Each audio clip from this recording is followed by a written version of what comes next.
being busy is equated as a parameter of success Yes. But it because of should be opposite, right? It is yeah, good, actually. which means you have a lot of time for your family and you're still able to make a lot of money. They still have time for the other things like, exercise and, at Yes, least the yes. main things also, at least they will have time. Here it's another thing. Like you said, na, it is we are working to live a life, not living a life to work.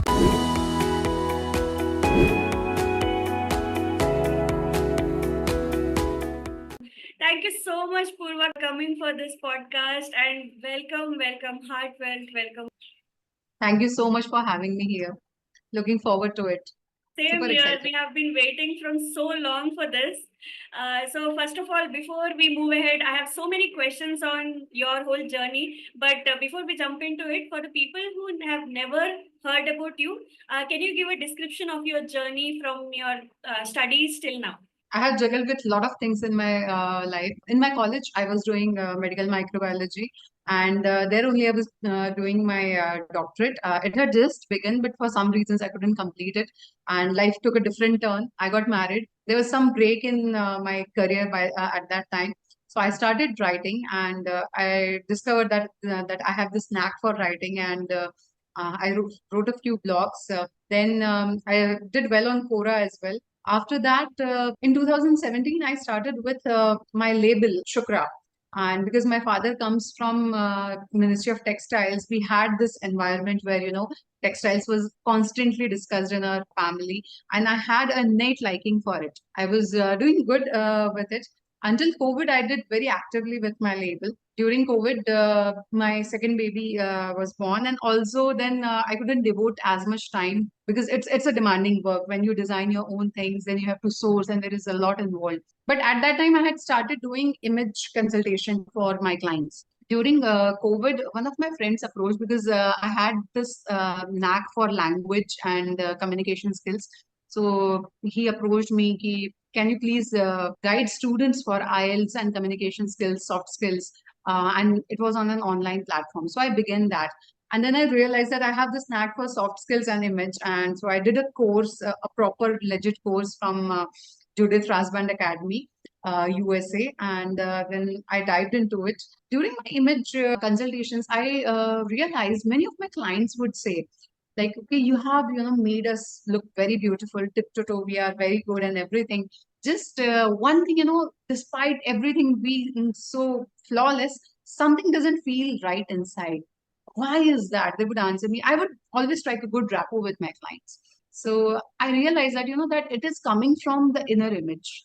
It is their own self image that has to be good. Polishing things on the outside doesn't work on the inside, right? And that's how my journey began on inner image. And fortunately, during that time span only, I was given a project by the Chhattisgarh state government. It's a MMKV project, that is Mukhyamantri Kaushal Vikas Skill Development thing. And when I was doing that skill development, there was a lot of girls that I worked with. There were few batches where there were boys also, and I worked through this methodology of metacognition, and we worked on their inner image. And that is how I got my doctorate also in metacognition and inner image building. So I today basically use metacognition as my methodology, and I help people build their inner image. And inner image is something which is a cumulative of your how you feel from the outside, how you feel from the inside, how you project yourself to the masses, and just being you in the authentic sense. That is so beautiful. And what I really like about this whole thing is inner image is something that people should give a lot more importance, but they are not doing it. But having someone as a dedicated coach for inner image, that actually makes a lot of difference for many people. So there are so many people who do a holistic thing, and inner image is just a part of it, which is actually not enough. In the sense that I have also learned a lot of things from my mentors, but Right. in that inner image will come as just like a 5% or even 2% of what I learned. Inner True, true. image is actually very, very important. Can you explain a little bit about what is actually metacognition for people who are not so good at English? So, can you just Right. explain a little more? So, meta, it's a Greek word. Okay. Meta means beyond. Okay. And for the same reason, Mark Zuckerberg has used this word as his company's name. So meta means beyond, and cognition means awareness. And awareness generally comes in the form of thoughts. So metacognition means awareness beyond awareness, or thoughts about thoughts. Now, when we say thoughts about thoughts, means if you might have observed, like every one of has this little voice at the back of our head, which will keep telling us, okay, do this, do that. We sometimes listen to it. Most of the times, most of the people do not listen. So they go by the worldly rules, but that inner voice, what is that? Is that meta part, which is, which is aware about our being, which is aware about our patterns, which is aware about the kind of thoughts, behaviors, feelings, reactions, and responses that we give. Now every person has a pattern, and that inner voice, it knows that pattern, and depending on that pattern, it gives you suggestions, but just that we need to listen to it. And adding one more point here, I'm a Vedanta scholar as well. So Vedanta is the end portion of our Vedas. Okay. And Vedanta teaches about moksha, but that is the ultimate goal. But before moksha, how to attain moksha, whatever Vedanta teaches is this very basic thing. It teaches us thought management. It teaches us metacognition only. And this is something which very few people, like how to micromanage your thoughts. And if you micromanage your thoughts, anything and everything can be met, be it self growth, be it self development, be it your manifestation, like achieving your goals.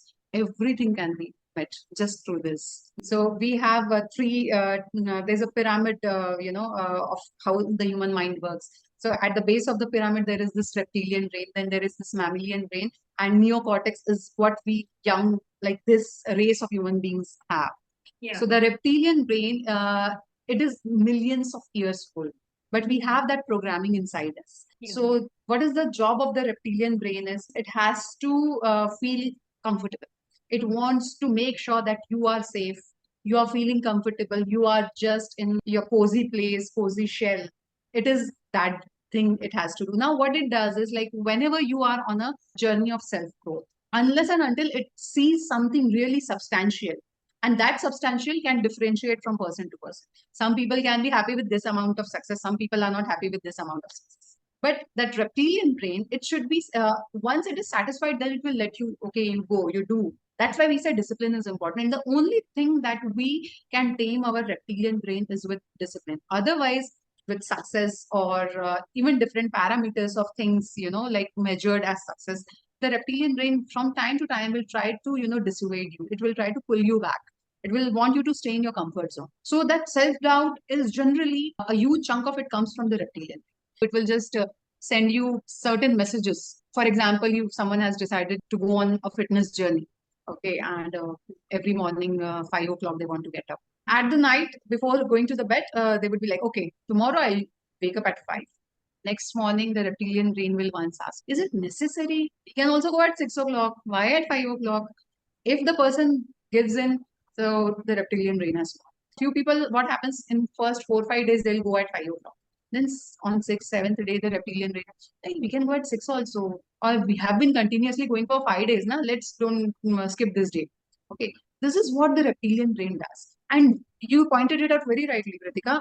Many people mistake that as the inner voice. That is not the inner voice. Inner voice is it is like a big Pritika or a big Purva sitting on Sinhasan, I would say, inside our mind and observing whatever we are doing, whatever is happening, and then giving it suggestions. And it gives it very lightly. The job of inner voice is like, it will never push something on you. It will never project something on you. It will just give a suggestion. On the contrary, what the reptilian brain does is it will keep nagging with that suggestion. No, no, no, no, it's very cold outside. It's very hot outside. Don't go. When you exercise, your muscles, they ache. You'll again have that ache. You'll feel dehydrated. Like every sort of excuse it will send. And that is not, inner voice is generally very calm, very sober, very light. This is like, like flickering bulb. It will take your attention. This inner voice that you talk about, I call it the higher self, like, my higher self, True, true. so when we say higher self, there is somewhere an indication to my subconscious that I need to reach there. I'm working on reaching there. And when I'm saying that, I'm also kind of somewhere indicating that I am not there yet. I am not that person yet. But what you are doing is you are saying that this is an inner voice. When you're saying inner voice, you're already saying that you are that person. You are Yeah, in already fact, we inside. all are. Huh? Yeah, and this I think is a big bulb point for me because this is going to change a lot of things and it will make easier for people to manifest that higher self because when you say it is your inner self, you're saying it's inside you, which means you're already that person. You just have to maybe remove a few limiting beliefs and you will be there True. already. But when I say Right. higher self, you feel like it's somewhere distinct. So I think I'm going Right. to use it from now on that yes, it is a higher self, but it is inside me anyway. It's a famous quote by Rumi. He says that, we are always in an illusion that, God is looking at us from above. God is not looking at us from above. He is looking at us from within. Oh, So, and this, like, what is God? It's like, if you say, according to Vedanta, Aham Brahmasmi. Now, Aham Brahmasmi means I am that God. And now, when I say I am that God, it doesn't really mean that I am the God in the general sense. When I say I am that God or Tattvamasi, like I am that, it is that inner voice. It is that inner self or inner image, which is just looking at whatever we are doing. And its only truest manifestation is to be your authentic self and nothing else. Just be your authentic self. What we do, as you mentioned rightly, limiting beliefs. We cover it with limiting beliefs. We cover it with the notions that are running in the society. We cover it with many other experiences. Sometimes we have second-hand experiences. Things do not actually happen to us many a times, but it happens to someone else, and we take those second-hand experiences. So perspective differs a lot from person to person, and that's why their inner image also differs from person to person. So it's always like how we look at us from within, that what matters. one thing I'm really curious here about is you were into medical line, and from Yeah. there is this big change to the image. Like I totally understand that from a young age you have been exposed to textile. Then why did medical happen, and then why did the change happen? So where is the gap that I'm missing here? See, the thing was that I was a student. I loved biology, and back in our day, there was this rat race for going to medical or engineering. That was Yeah. also there. So I was also caught in the rat race. So in my pre-medical examinations, I could get admission to dentistry, and I was not willing to go to dentistry. So I went for medical microbiology, and I thought, okay, this is much closer to what I was willing to do, and I loved that subject, and that's why I went into medical microbiology. And I couldn't do much in that field. I worked with that subject, but I couldn't continue it because I got married and the entire trajectory changed. And today when I look back, I really love that I had that as my subject, because I think anything and everything that we learn, nothing is wasted, nothing goes to waste. We can benefit from everything even today. So I totally enjoyed that time also, and I enjoy this time also. Okay. Do you see any connection with what you are doing right now with your medical, learnings that you have had? I would say, yeah, there is slightly here and there, because basically I was a microbiologist, and then we had to learn genetics and how the things work. In microbiology, there is this one subject as genetics. So I got to learn about how DNA works and how everything is expressed in our body. Why is things like, there are familiar patterns that are going on for generations, and why something is expressed in someone and why something is not expressed in someone. I understand a lot about gene pool, and it doesn't end on the physical place. Like, people have thought patterns that are coming from their gene pool.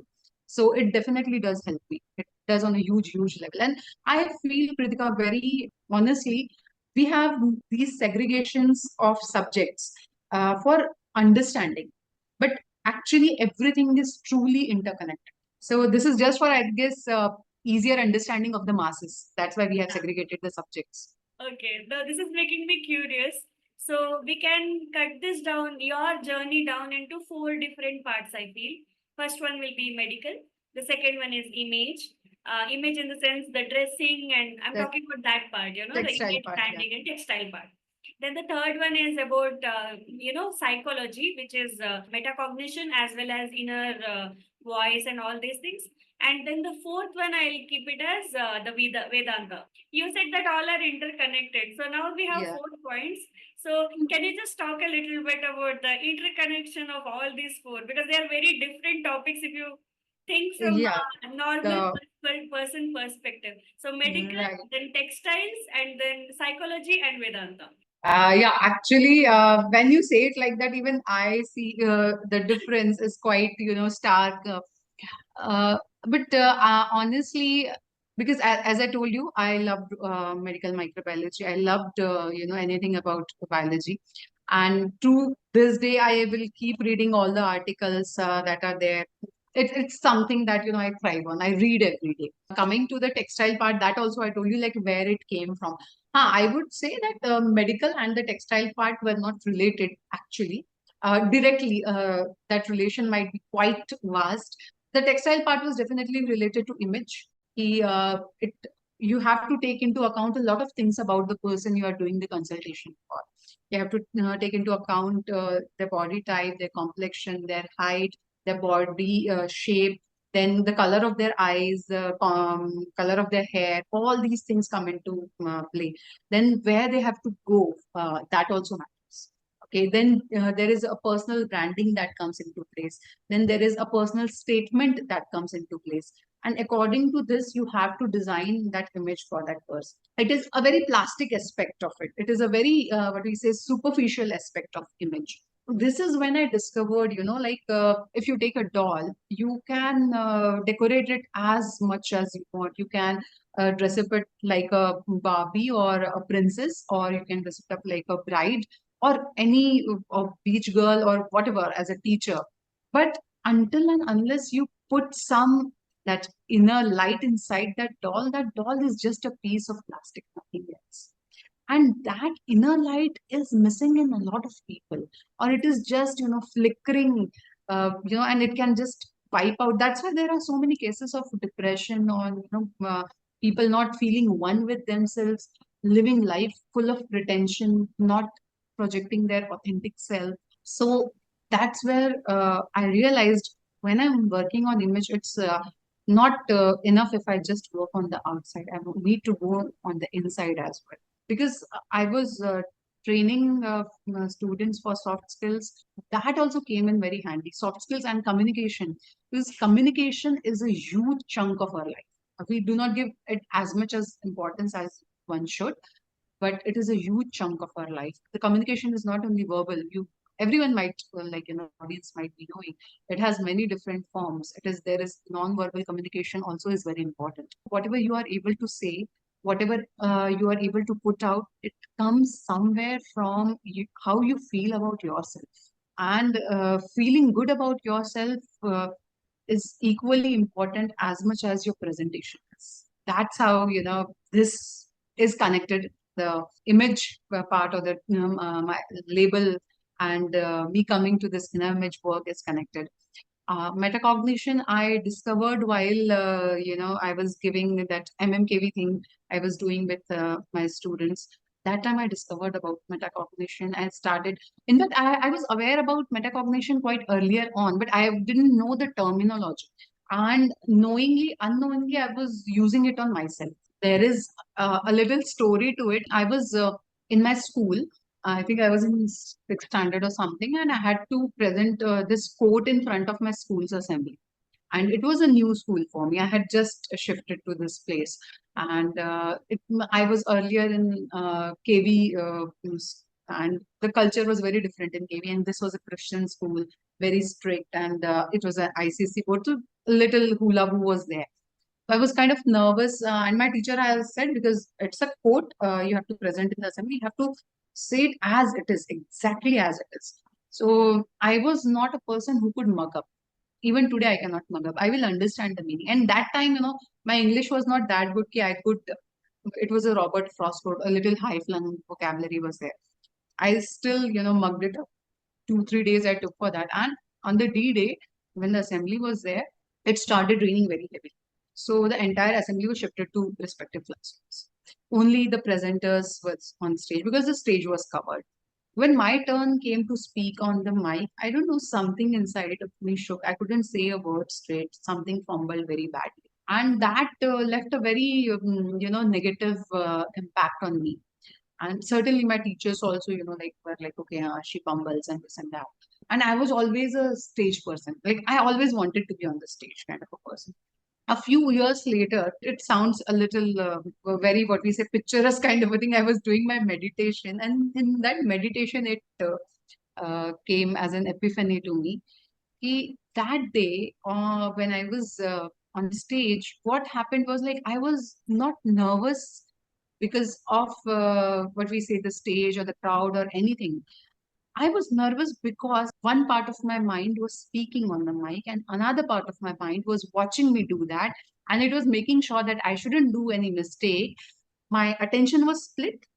And at the same time, the performer mind of mine was scared of this watchdog mind of mine. And because of that, it made the mistake. Whenever we are, our attention is divided, we cannot do any task properly. And my attention was divided by bounds. One was watching, one was performing. And then I started digging the subject, like what it is. And I came to know about it, ki this is our metacognitive mind. It constantly watches us, what we are doing. This is how I had begun my journey with metacognition and inner image. So last year in 2023, out of nowhere, this I call it a huge blessing in my life. Touch wood. I got a call from government of MP. There is this oneness project that they are doing, and oneness in Hindi they call it Ekatma Dham, and they chose me for one of their camps, and they sent me to Kochi. And in Kochi there is Chinmaya International Foundation. It was a 10 days program. 6 o'clock our classes would start, and what we would discuss was just how our psychology works, how our thoughts are working on us, how we need to, come out of these pretensions, these illusions. So it was called as Moh Mudgar. So Moh is what? Moh is illusion, that attachment to the illusion. Illusion is Maya, and we are attached to this illusion. And Mudgar is, I think South Indians will understand it. It's hammer. Okay. So, it's a hammer on the illusion or on that attachment.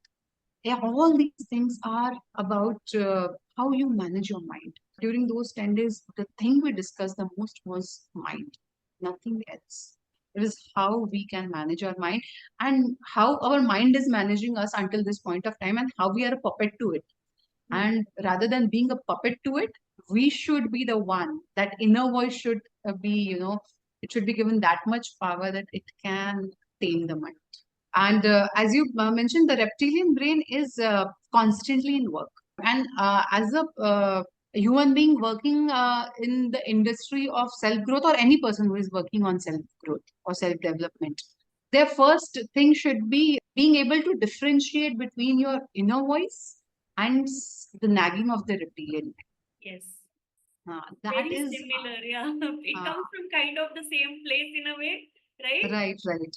Yeah. And inside mind, you don't know now, like whether this is the reptilian mind speaking or my inner voice speaking, or it is coming from any other part of my. There are many layers to the mind. It's like an onion. You can peel and peel and peel, and it won't end. Yeah, it could be limiting beliefs also that we learned from a younger, True. from a long time. Long That is time. actually not true. It could be that also. Yes. I observed this pattern, and then I immediately realized like it is something my reptilian brain is doing. What happens is like suppose it's just cloudy outside. It will tell you, okay, don't go for a walk. It might rain. It hasn't even started raining. It might rain. But what we have to groom our neocortex as is like, it might rain. Take an umbrella. Just look for the place where you are going for a walk. Don't go on some muddy or hilly place. Go on the place where there are nice roads. These are the things our neocortex should be telling us. That comes from a lot of discipline. Yesterday only I saw a video of a young girl that she was doing yoga in an airport, and she posted it. She was in my friend list, and she posted it doing yoga in airport. Couldn't help but do it. I never thought that I would be doing so, but the discipline then pushes you to that level where you don't bother whether people are looking at you, what you are wearing, is it suitable for that thing or not. But it is the work of neocortex. Then once the discipline comes into place, it's the work of neocortex. Yeah. Now, how to keep this discipline when you do not have it? See, you might be aware about the 21 days rule. Okay. Now, 21 days is something which can put you into habit.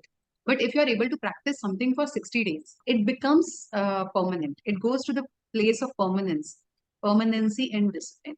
So make a vow to yourself that you will do that certain thing for 60 days. On the 61st day, I think without even a clock, you would get. But yeah, again, complacency can come in any time. I have seen a lot of my mentees, they are target oriented. They would be like, okay, acha, 60 days. Okay, we will do. Until 60 days, we will do. And then once they have attained that 60 days, na, attitude of complacency comes in. Okay, we have achieved this. So don't let that complacency come.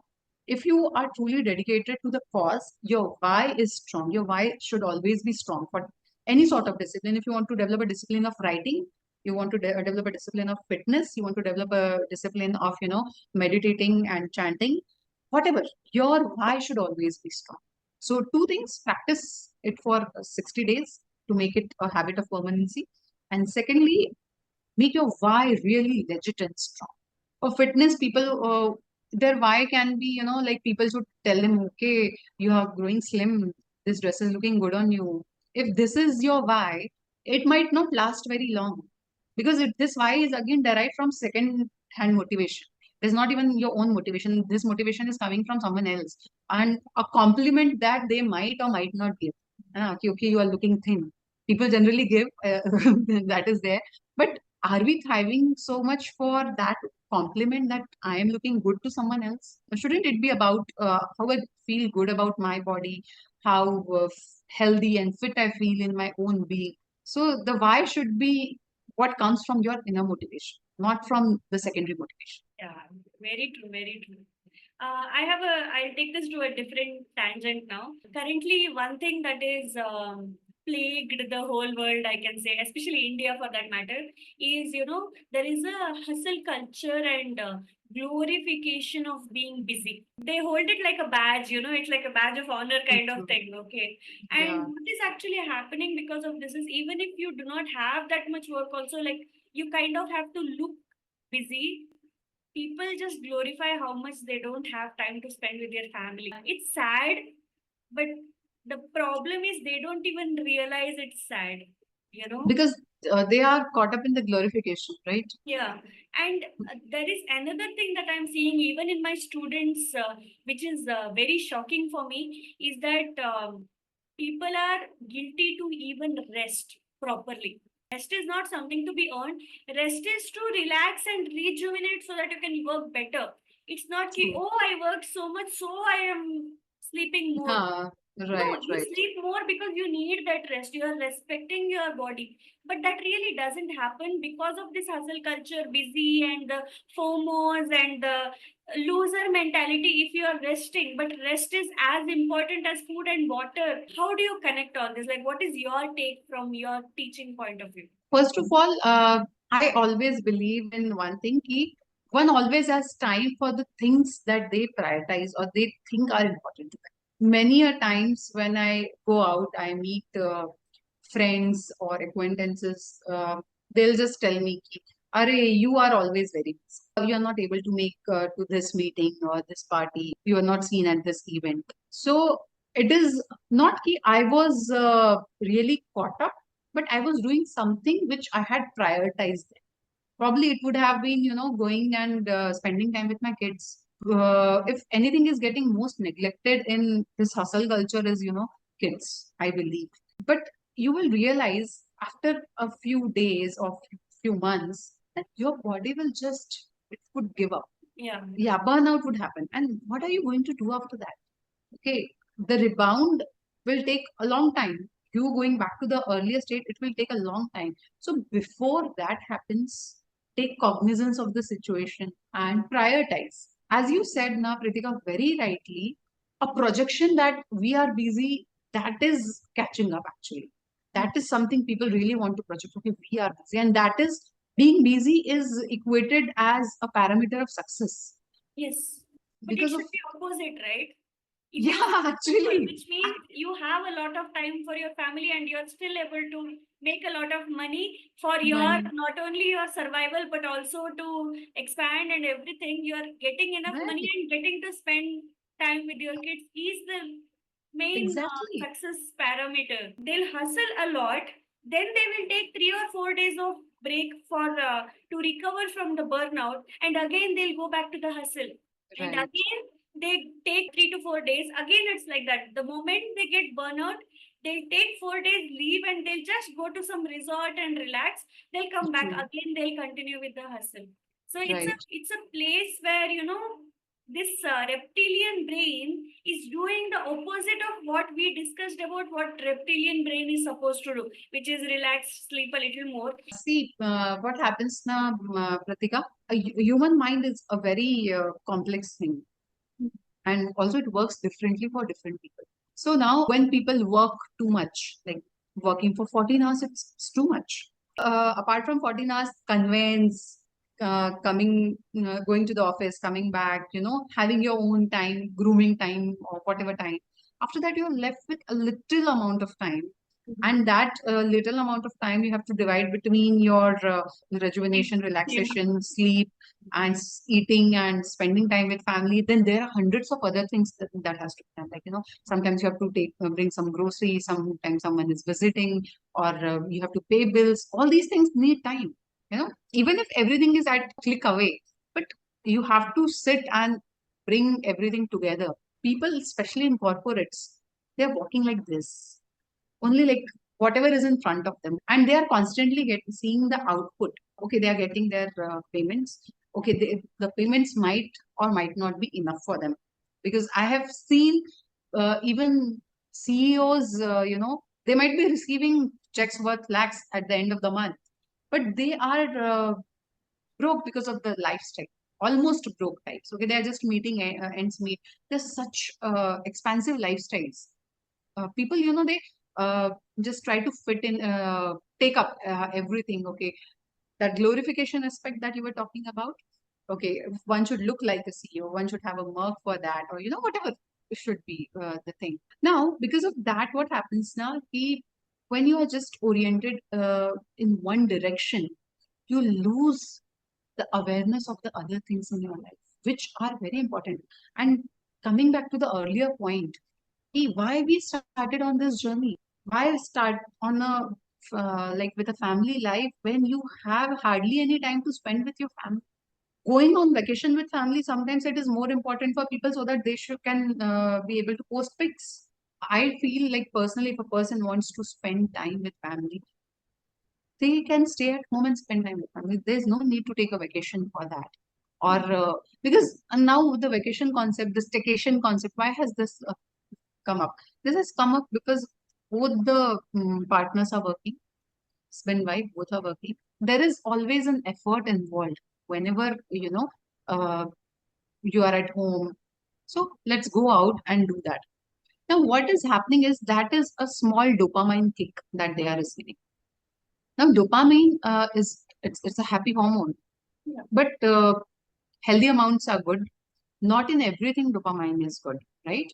So when they have made a pattern of this, okay, let's burn out, then go to this vacation for a dopamine kick. It's a huge dopamine kick they will get. Then they will last for, I think, next 10 days, 20 days, or a month. What everyone's appetite is different. Okay, after that 1 month, again we need some dopamine kick. Let's book some vacation, or at least on a weekend, go for a dinner to a fancy restaurant. We might appreciate the food, we might not appreciate the food, but it will just give us some, a tick off in our mind. Ki, हाँ, and that tick off is again that giving that dopamine thing. We did some this week. So it is running in those patterns. So what's important here is he realizes their own pattern. One cannot break out from the like jobs are important to thrive, but how much?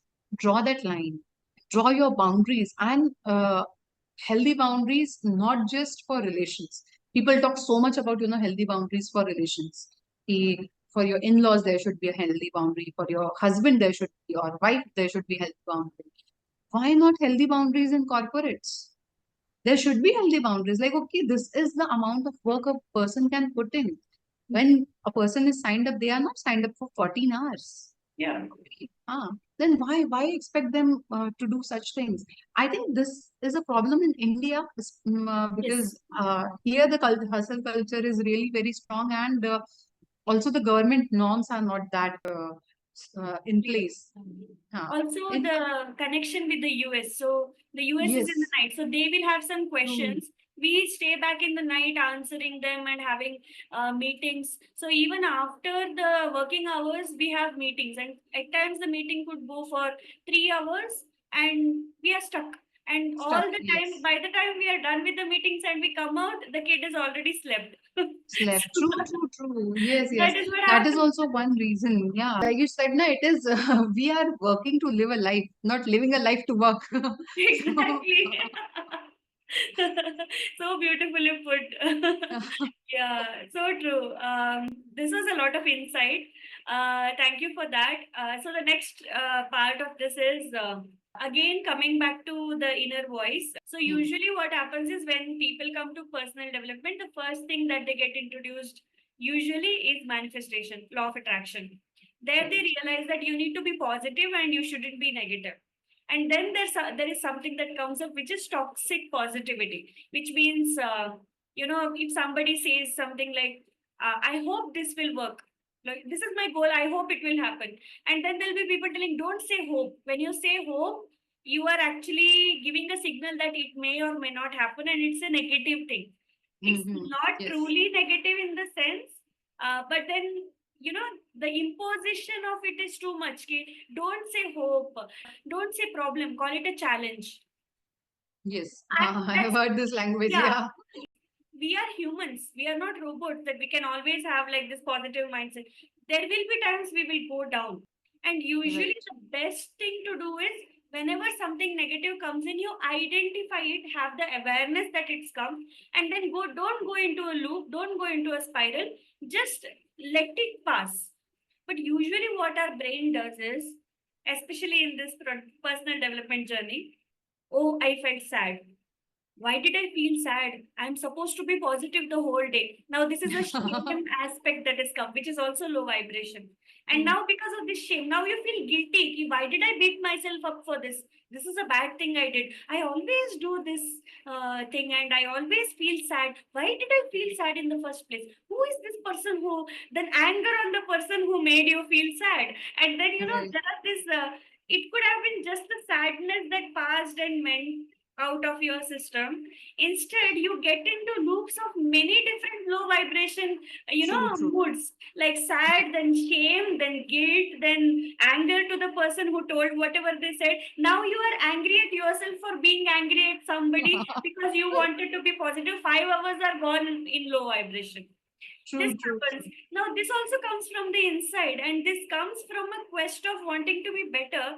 But this loop makes you even more depressed than you were before you came into personal development. I have myself come across many, many such people, and I don't identify with the idea of, being always positive. Be positive. What does it mean? Look at the brighter side of it. Okay. You don't have to, enmask that positivity in you, ki everything is good here. They say that too much of everything is bad. In Marathi, there is a saying, Ati tithe mati. So, ati of anything is not good, even if it's positivity, right?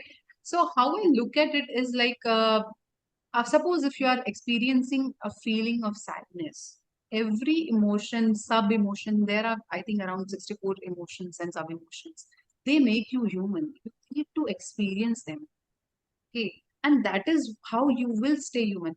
Now, choosing to just stay in that vibration, if I am sad, and I am going to be sad for like 2 days about it, then that is my choice, and that is harmful to me. As a person in personal development, I should be knowing this, ki how long I need to be in that sadness. I have this example. I don't know how many times I have given. I have my cousin mother-in-law. We were in a family function and she was wearing a beautiful gold necklace. That necklace was irritating her. She was like, okay, I'll put it in my purse for some time. She took that necklace out, put it in her purse, and we were all family sitting in a hotel room, and she was lying on the bed. I was sitting just beside her. And the call came from the ceremony, like we need to be present at the ceremony, all of us. So she was like, okay, I'll put on the necklace back because we have to go for the ceremony. She opened her purse and she tried to take out the necklace. The necklace was not. She tried this. It was a small, sleek bag. Every compartment of the purse she searched for. We took out the the hotel beddings and everything. We looked at every possible place. The necklace was not to be found. We couldn't found it, like find it to this day. Now there was a little, you understand, chaos was there. Where is that necklace? It was a good, beautiful, long necklace, and she was really calm at that point of time. And then she said to me, "I'm leaving for my home now. I don't feel comfortable. I'm going now." She drove herself back to her home. Some 5, 6 kilometers her home was away, and she drove herself back and everything. And she gave a call also, like, "I'm at my home safely." The next day, she came for because it was a 2, 3 days function. She came to the event, and she was totally normal. She was not, even like tinsy bit worried about what might have happened. She didn't ask did anyone find after I left? Did anyone find that necklace? Or kuch bhi kisi ko, if anyone has any clue about it. Other people were asking her, how are you feeling, this and that. And she was like very calmly replying, please don't ask me these questions. So it's fine. It was meant to stay with me for this long. It stayed with me and now it's gone. That day, I learned a huge lesson. Your sadness is until you celebrate it. Your happiness is until you celebrate. So, any emotion, until you are living in that emotion, it is going to last.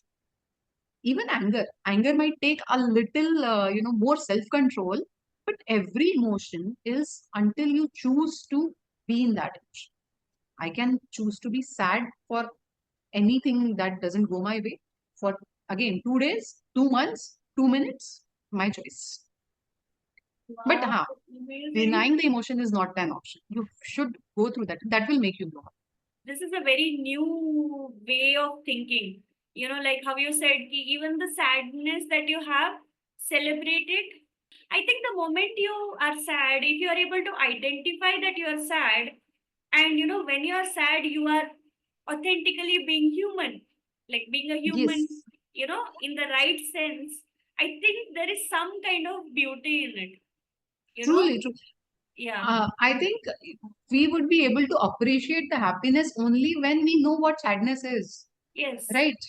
If we are constantly happy, we won't be happy about being happy anymore, right? Yeah, I'm Uh, actually curious. Is this the reason why people love to listen to sad songs? they identify the feelings. Yeah, I don't think everyone would enjoy listening to the sad songs. A huge chunk of people do, yeah, it's but popular. it's but I think there are phases. As much Yeah. like if there is a breakup that has happened, then people would, and they would not only listen, they would identify with everything that song is saying sad, well, whatever negative things that song is mentioning. So they identify. One thing is always there. People like to be validated, and the validation comes for emotions. Validation, people seek validation. A certain amount of validation is good, but people get attached to it. Too much of validation then happens when people are listening to sad songs. Okay, this also happened to me. This also happened to me. So much of a bechara I am that okay, that my partner did this also, this also. So then they start identifying with that. Even imaginary things, probably. And also because we are expected to be more robotic, like people are not validated with their emotions, because even from a childhood only, we will be like, stop crying, stop. We are expecting, especially from kids, that they will be happy all the time. So even the kids crying, the baby's crying voice is designed like that. It will put mothers in an uneasy state. They would be like, okay, it happens with me. Especially when my kids were younger, my son is he's 3.5. Even now, it happens. Like if he's crying now, I feel an urge to just drop everything and go and look at him. So the cries are designed like that, and that's why I observed it with myself in the starting, postpartum phase. I could identify when my baby was crying. My brain would almost like stop operating. Everything would freeze. My only thing would be like, if is anything is working, like make him, you know, soothe him down, and then only things will fall in place. That Our is brain will change, I feel, disoriented brain for a true, mother true, true. especially. Mother's brain, as they call it, of being forgetful of many things. But Yeah. we'll never forget anything about the kids, like their meal, how many spoons they have eaten. That also we'll remember. Uh, Very true. Very, very, very insightful. I feel this way of thinking, especially when it comes to emotions, I think this will help a lot of people to understand where what is happening. yes, We are always expected to be like happy and calm and, having this one sort of emotion, more or less. And that is making us increasingly very robotic and not allowing us to appreciate the other emotions which are uncomfortable. And now it is much easier. The moment you have an uncomfortable emotion, just start scrolling on Instagram. no, distract your brain, Yeah, distract your brain. it's also becoming very prominent. So now coming back to Instagram again. So when we scroll, when we are doing it for dopamine, yes, of course. Yeah, Okay, and then when we see people there who are having this amazing life, that is also making us feel bad. But then we can't stop watching and we can't stop scrolling. So this usually happens, and it's very very addictive. yeah, So from your teachings, like, is there something that people can do to, of course, increase their awareness and maybe do something about this addiction that especially younger people are feeling? I'm talking about 15 plus. I think not just for younger people. I'll mention this about, like, even I have seen people in their 60s, they are equally addicted. They would watch WhatsApp instead of Instagram or some other, I think Facebook, whatever.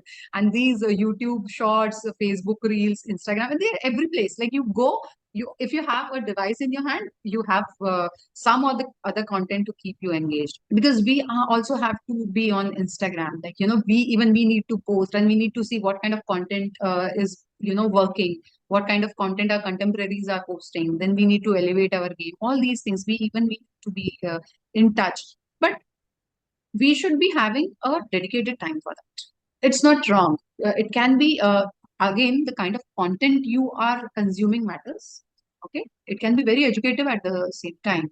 Okay, what I Instagram will send the similar kind of reels, the kind of reels that I'm watching, right? But how much? How much is where we need to break? So what I do is I have put that alarm on my, like, in iPhone there is some setting that I can do. After some 30 minutes or 45 minutes, it will log me out. Then again, to log in, I have to put some password, and then only, and then my reptilian brain helps me there. Okay, now who is going to go through all that, first again, unlock this, unlock that, go to this app, and then unlock that app. So then, okay, it's fine. Let it be. This is the practical aspect of it.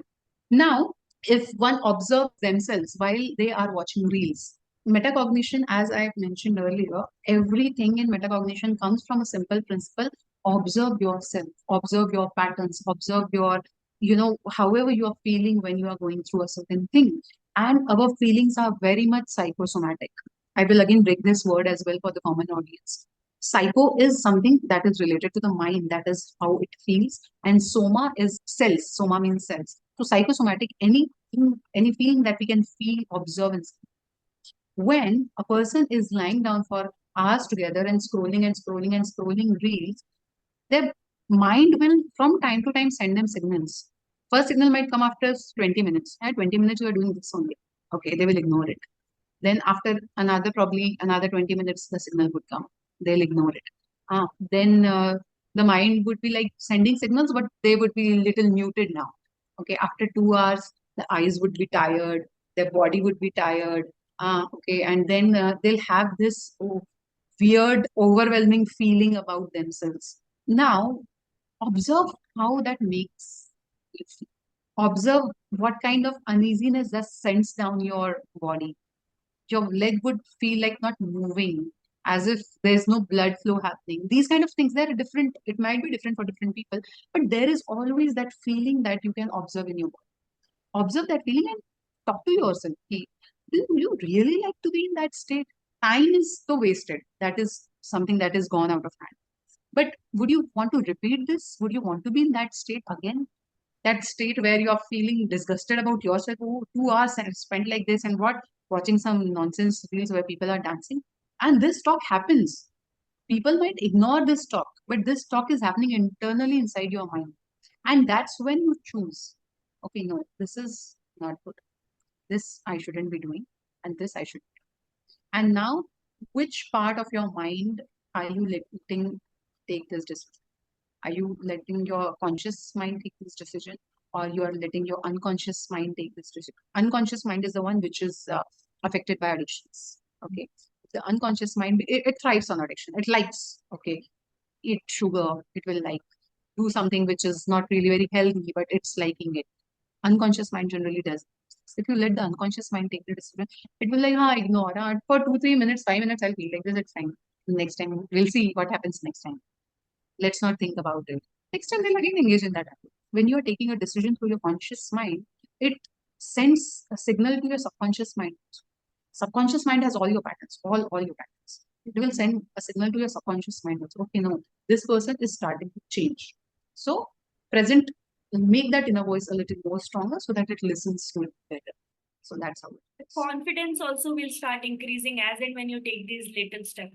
Yeah. Yes, yes. Yeah, that is actually very good way of looking into it, and I think it's more into being aware of every single tiny little thing that's happening on the inside, and then Yes.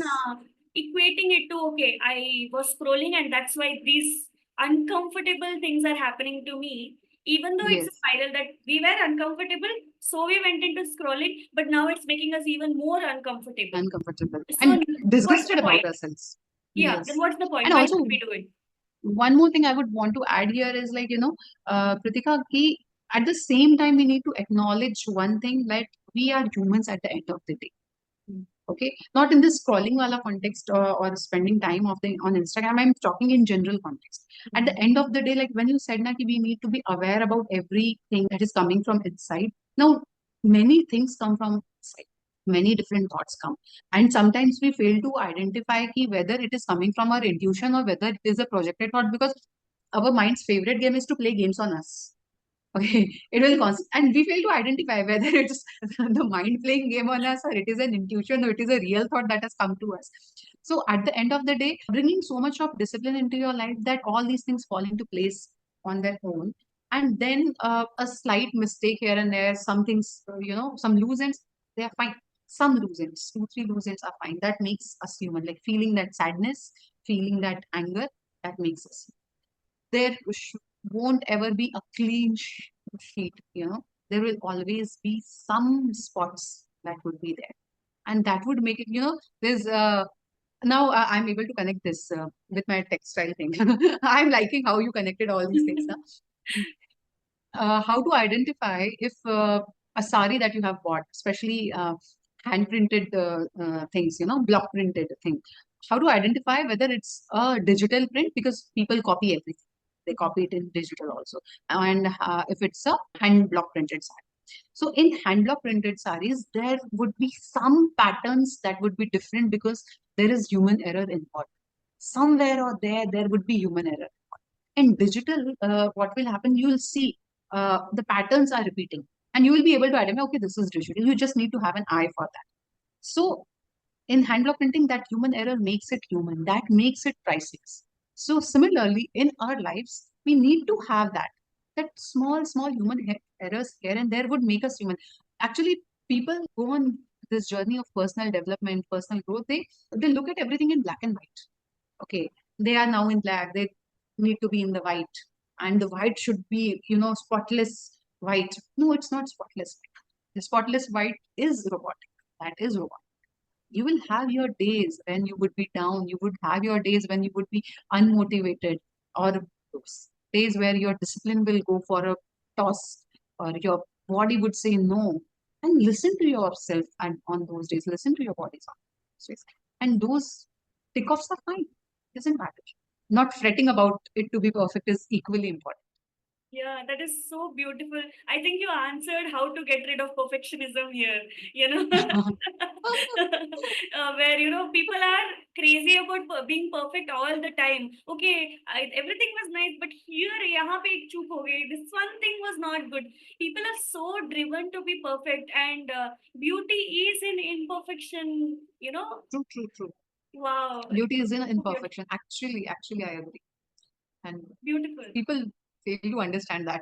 Yeah, I like how you connected it to textile, because this is something very, very profound. You see like some tiny up and downs in hand printed, you see Yes, it all the time, and it looks so human, while the digital ones, the machine ones, it look mm, very robotic, in true, that true. sense. So just like human emotions. Wow. Very beautiful way to put it. In your experience as a coach, and the people you have seen so far, if there is something that you feel that is a need of the hour, what is it according to you? Drop pretensions and be your authentic self. This is this one genuine mantra that comes to me. We are layered in so much of pretensions, so many of pretensions, and we just maneuver our boat in this life, as per the norms that society has made for us. These are human made norms. I personally adhere to the norms of nature. Okay, those are the norms which should be adhered to. And this realization came to me very late in life. Late means like, okay, I'm 37 now, but whatever years ago it came. Uh, had I had this realization before, things would have been different for me. But I everything is God's plan. I accept whenever it came to me. But the rules that are led by the society are not the, what we say, fakir ki lakir, as they call it. They are not that rules of nature and simple rules of respecting, if at all the rules of society we have to follow, respecting the humanness of others, respecting that life, that light energy in every being, even in plants. As we just said, how you do anything is how you do everything. Right? So that innate respect for your fellow human beings, your surroundings, and when you do that, you realize eventually what your authentic self is. I don't know how it is connected, but it is connected. Sometimes it's hard to put things in words. Drop the worldly pretensions, be your authentic self, listen to that inner voice, differentiate between that inner voice and the reptilian brain's voice, and strengthen that inner voice. It will always lead you to the best. And also believe in one thing, ki, don't ever regret anything. Everything happens for a reason. There is a lesson in everything. Even in our patterns, in the metacognition thing, we teach these things. Whatever things are happening with you, whatever thoughts, patterns, and whatever is happening with you, there's always a lesson in that. The moment you learn that lesson from that life event that has happened, that thing will stop happening in you. You need to just grab that lesson, incorporate it in, and that would be a nugget of what we say advice. And drop pretensions, be authentic. This is the lifeline. Yeah, actually true. But I think many people still have a little bit of a difficulty in understanding their own authentic self, because somewhere down the line, because of so many norms, people have almost forgotten who they truly are. True, true. And it really aches my heart. And why to put it any other way? Like I have even myself, I have come from that place, and that's why I'm able to identify, and that's why I'm able to see that stark difference. And there are few people who are generally labeled eccentric in our society. You might see those people appear to be eccentric to others because they are just expressing what they want. Uh, Yes. they are unfiltered, and people label them as eccentric. They are not eccentric. They are unfiltered. Yeah. Sometimes they might come off as a little bit harsh or something, but they are more authentic than the general. And when that person reaches a very high level of success, only then people will start accepting them. And then, Yes, yes. the beginning, all this time when they were going against the norms and following their heart and doing what they call crazy, they are Hmm. always called crazy. The moment they reach their success, they will call them genius. Yes, yes. That happens. But until then, they are crazy. The people who are truly looking crazy are actually, I think, the only people who are authentic. Authentic. True, true, true. For Yeah. to quite an extent, that is really true. I was like they are just not putting filters, not putting filters of the world, not putting filters of this is ethical. And ethical, why? Because things should be ethical, but that unnecessary, there are many unnecessary things that are there. Yeah. Like the one you mentioned, na, ki always expecting us, ourselves, and others to be happy and calm. So that is a big filter that Yeah. stops us from being human. Yeah, and there is one other part of the spectrum where people are like, I am authentic and I am, they say that, and they use that as an excuse to be rude and bad to people. There are people of uh, that spectrum also. Uh, yes, yes, yes. they will say that, like they can be nice. Yeah, Like, that is arrogance. yeah, They are masking their arrogance with authenticity. But someone who knows arrogance. See, authenticity in true sense would never command arrogance. yeah. And I think that arrogance comes from insecurity of Hmm. their own self, Always, which is why they always. feel the need to be rude. And now, when they have been caught that they are rude, they say that I am authentic, I'm showing my authentic self, and what's wrong in that?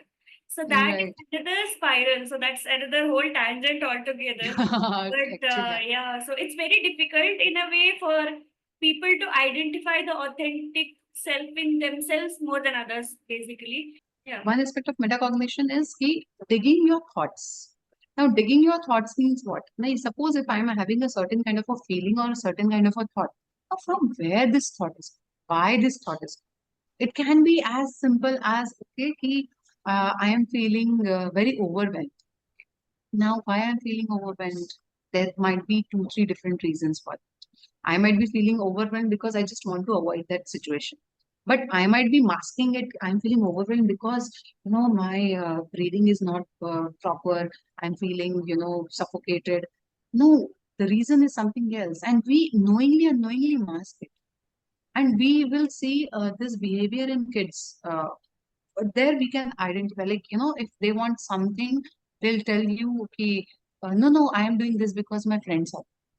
That is just an layup. And they think that they are speaking the truth. They are not speaking the truth. They want to do it because they truly want to do it. They enjoy that. That's why they, but because it is like everything, their friend might be doing 10 other things. They won't be coming and saying, ki, we want to do all those 10 other things. They say that one specific thing that their friend is doing, we want because it appeals to them. And that's how we, groom them into elders.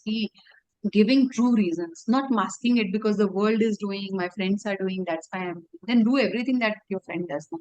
Very true. That's, I think that can come up as a separate podcast. There is so much to talk about this one topic, I feel. But this was so amazing, and I got so many insights, and I feel like thanks to the recording, otherwise I would have been sitting and taking down notes. So it was so amazing. But I really want to know a lot about the Vedanta part of it also, and how it gets into psychology. So let's connect again for another Definitely, I podcast would where love to. we will be just talking about Vedanta and how it connects to psychology and how to live a life in that. And I feel there is so much of treasure, to True, uncover. true. So Yes, yes. I'm really looking forward to that. So, as a parting question, what could be a starting point for somebody who has not been in personal development so far and they just came across this video?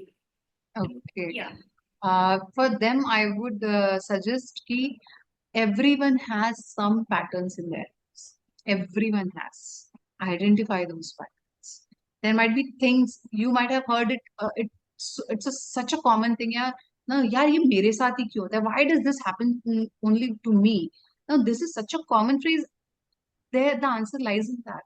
It's happening to you because you're not identifying what is it trying to teach you. Identify that lesson, incorporate that lesson in yourself, and that pattern will vanish from your. We are born to learn, and learning not only in the conventional sense through books or reading or these things. Learning through life. Keep learning through life. Be receptive to the lessons that life, the universe, the higher power, whatever you call it, God, whatever you call it, is sending your way. The quicker you are the one who is taking up those lessons, the smoother your life would be, and the trajectory of your growth will be like zoop, like the Sensex on 3rd of June. It would go like that. So This is so amazing. Thank you so much for this. And very, very soon we'll be connecting again for the Vedanta part of this. definitely, And definitely, that is going to be another whole trajectory altogether. So that is going to definitely. be amazing. So thank you so much for making time for this. And this has been really amazing. I'm going to see my life very differently from today onwards. So thank you so much for this. Thank you so much for having me. It's really God's grace. And if I was able to add even a tinsy bit of light into anyone's life that would be watching this podcast, my work is done.